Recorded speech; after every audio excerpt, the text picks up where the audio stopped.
Okay, here's the casement window.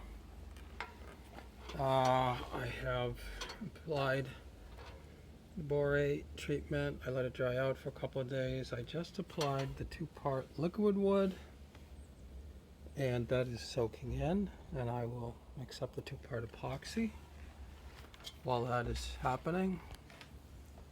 There it is over there. Just a few details on the job. I did undercut the 2 casings. There were 2 nails holding it in there. I didn't cut through them completely. One of them I cut through here, but the other one, once I detected it, I didn't cut through. But I was able to still scoop out the wood chips, so that is essentially a clear space underneath. I did that because I did see there was some decay that was getting into that underneath area, and I wanted to develop a margin around that. I did undercut this piece in the middle for the same reason, the windowsill underneath it. The windowsill here was finger jointed, but the finger joint itself did not appear rotted. Okay, it actually has 2 finger joints going along it. I did undercut it on this side too, because the decay here was actually a little bit more underneath in the windowsill, so I dug that out. I actually did film this before I put on the 2-part epoxy liquid, but my camera didn't catch that, so that's on a separate video now.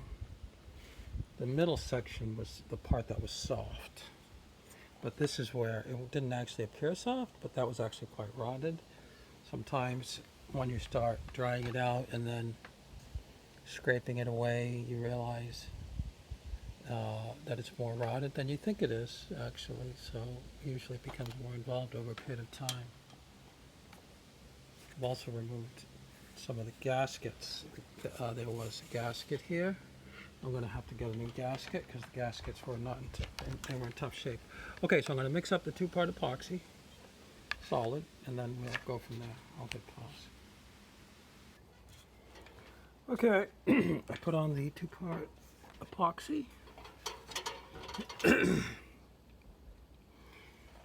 I never seem to do a really good job, and I have to rely on the sanding to make it look halfway decent. I did put a nail in this little